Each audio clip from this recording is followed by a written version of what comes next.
আসসালামু আলাইকুম ওয়া রাহমাতুল্লাহ। সুপ্রিয় দর্শক মণ্ডলী, আশা করি মহান আল্লাহ তাআলা রাব্বুল আলামিনের অশেষ মেহেরবানি ও দয়ায় আপনারা সকলেই ভালো আছেন। 10টি ছোট ছোট আমল কিয়ামতের দিন নেকির পাল্লাকে ভরে দিবে। আমি আপনাদেরকে অনুরোধ করব ভিডিওটি একেবারে শেষ পর্যন্ত দেখার জন্য, কেননা আজকের ভিডিওটি অত্যন্ত গুরুত্বপূর্ণ হতে যাচ্ছে। চলুন তাহলে শুরু করা যাক। আমলসমূহ অতি ছোট কিন্তু নেকির পাল্লাকে ভরিয়ে দেবে। আর সেই পাল্লা কত বড় আপনারা কি জানেন? কিয়ামতের দিন যে পাল্লা, তাতে যদি 7 আসমান এবং 7 জমিন এনে ওই পাল্লাসমূহের একটি পাল্লায় রাখা হয়, তাহলে একটি পাল্লাও ভরবে না। সেই বিশাল পাল্লাকে ভরিয়ে দিবে অতি ছোট 10টি আমল। নাম্বার 1, কালেমা লা ইলাহা ইল্লাল্লাহ। এই কালেমা ব্যতীত মানুষের দুনিয়াতেও নিষ্কৃতি নাই, আখেরাতেও নিষ্কৃতি নাই। কিয়ামতের দিন এক বান্দার কোনো নেকি থাকবে না, সে খুব পেরেশান থাকবে। তখন আল্লাহ রাব্বুল আলামিন ডেকে বলবেন, পেরেশান কেন তুমি?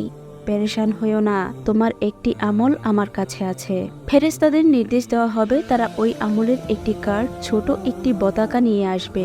ওই কার্ডখানি এনে যখন মিজানের পাল্লায় রাখা হবে, এক পাশে তার গুনাহের বোঝার পাল্লা, অপর পাশেই তার নেকির পাল্লা। যেখানে কোনো নেকি থাকবে না, আল্লাহর নির্দেশে তখন নেকির পাল্লায় ওই কার্ডখানি রাখা হবে। সেটা তার সমস্ত গুনাহের চাইতে ওজনে বেশি হবে। সুবহানাল্লাহ। সেটা কিসের কার্ড আপনি জানেন? সেটা হলো কালেমা লা ইলাহা ইল্লাল্লাহ এর কার্ড। সেখানে লেখা থাকবে লা ইলাহা ইল্লাল্লাহ। সেই ছোট কার্ডটি তার নেকির পাল্লাকে ভরে দেবে এবং আল্লাহ রাব্বুল আলামিন নির্দেশ দিবেন তাকে জান্নাতে দেওয়ার জন্য। সুবহানাল্লাহ, আলহামদুলিল্লাহ। নাম্বার 2, এটাও খুব ছোট আমল, কিন্তু কিয়ামতের ময়দানে 7 আসমান 7 জমিন যে পাল্লায় ভরতে পারে না, সেই পাল্লাকে ভরিয়ে দিবে। যে আল্লাহর ফয়সালায় রাজি হবে, আল্লাহ তাকে যে হালতে রেখেছে তাতে সে খুশি হয়ে বলে দেয় আলহামদুলিল্লাহ। সে যদি গরিব হয় তাতেও সে বলে আলহামদুলিল্লাহ।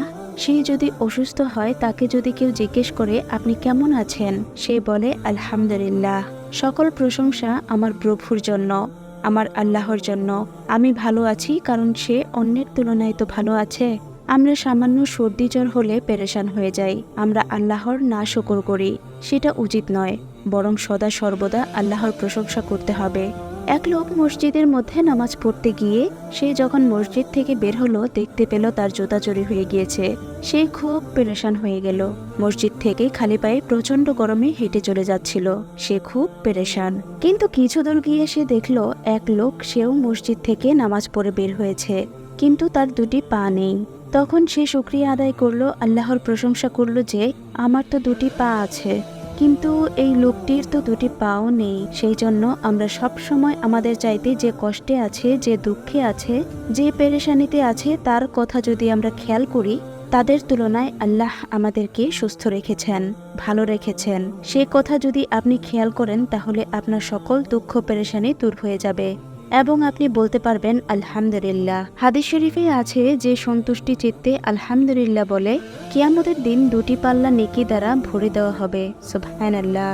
নাম্বার 3, সুবহানাল্লাহি ওয়া বিহামদিহি সুবহানাল্লাহিল আযীম।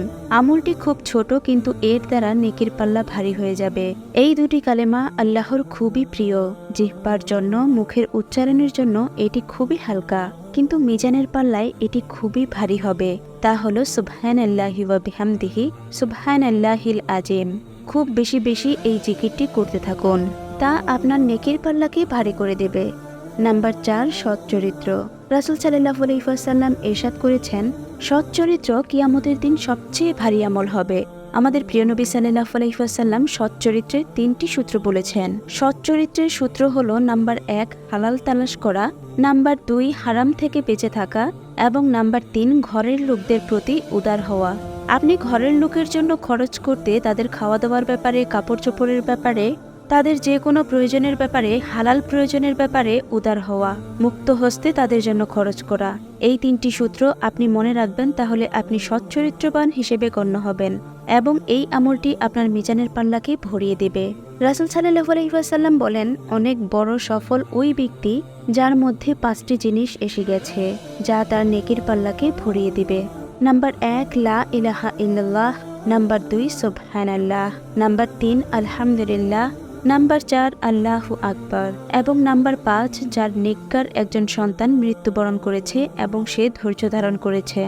এটা এত বড় আমল যে সে জান্নাতে চলে যাবে।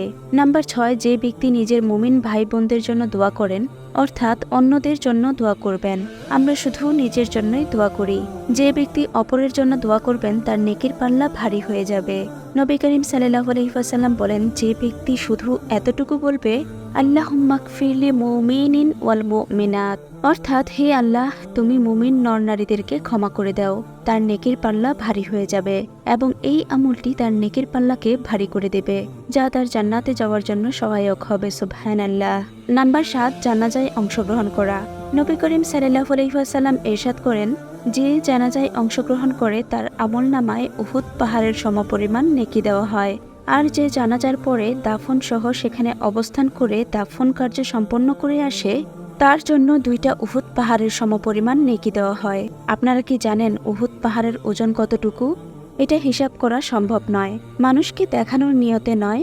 ধরুন আপনার আত্মীয় মারা গেছে, আপনি যদি না যান তাহলে ওই আত্মীয়ের লোকজন আপনার উপর রাগ করবেন, আপনার সাথে মনোমালিন্য হবে। তাদেরকে খুশি করার জন্য এই নিয়তে নয়, বরং আল্লাহ তাআলা রাব্বুল আলামিনকে সন্তুষ্ট করার জন্য যদি আপনি জানাজায় অংশগ্রহণ করেন তাহলে আপনার নেকির পাল্লা ভরে যাবে। সুবহানাল্লাহ। নাম্বার 8, একটি খেজুর সমপরিমাণ সদকা করা। যে ব্যক্তি একটি খেজুরের সমপরিমাণ সদকাহ করবে, আল্লাহ সেই সদকাকে লালন পালন করতে করতে পাহাড়ের সমান করে দেবেন। কিয়ামতের দিন সেই নেকির পাহাড় যখন তার কাছে নিয়ে আসা হবে, সে আশ্চর্য হয়ে যাবে। সে বলবে, ইয়া রাব্বুল আলামিন, এটা তো আমার সদকাহ নয়, আমি তো এত সদকাহ করি নাই। তখন আল্লাহ তাআলা রাব্বুল আলামিন বলবেন, হে বান্দা, তোমার মনে আছে ছোট্ট একটা খেজুর সদকাহ করেছিলে?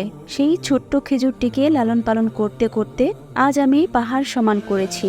এটা তোমারই সদকাহ, আমি লালন পালন করে এত বড় করেছি। সুতরাং আল্লাহর রাস্তায় একটি খেজুরও যদি খরচ করেন, সেটা আপনার নেকির পাল্লাকে পাহাড় সমান ভারী করে দেবে। নাম্বার 9, আল্লাহর পক্ষে রাগ করা। রাগ 2 প্রকার। নাম্বার 1, নিজের জন্য রাগ এবং 2, আল্লাহর পক্ষে রাগ।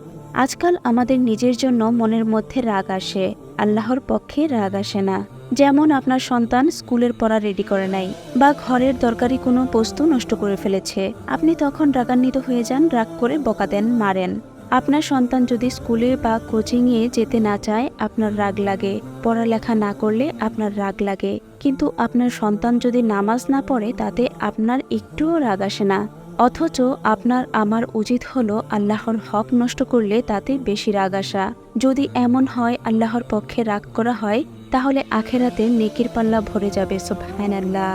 নাম্বার 10, দিনের দাওয়াত। রাসূলুল্লাহ সাল্লাল্লাহু আলাইহি ওয়াসাল্লামের দিন, ধর্মের দাওয়াতকে প্রচার করা, বিস্তার করা, যা কিয়ামতের দিন নেকির পাল্লাকে ভরিয়ে দিবে। আসুন এসব আমল আমরা নিজেরা করি এবং অন্যরাও যেন করতে পারে, সবাইকে জানিয়ে দিয়ে নেকির পাল্লাকে ভারী করি। মহান আল্লাহ তাআলা রাব্বুল আলামিন আমাদের সবাইকে বেশি বেশি আমল করার তৌফিক দান করুন। আমিন। প্রিয় ভাই ও বোনেরা, আপনি যদি আমাদের চ্যানেলের নতুন দর্শক হয়ে থাকেন তাহলে অবশ্যই এখনই আমাদের চ্যানেলটি সাবস্ক্রাইব করে আমাদের সাথেই থাকবেন। আপনার সুস্থতা কামনা করে আজকের ভিডিওটি এখানেই শেষ করছি। ভালো থাকবেন সবাই। আসসালামু আলাইকুম ওয়া রাহমাতুল্লাহ।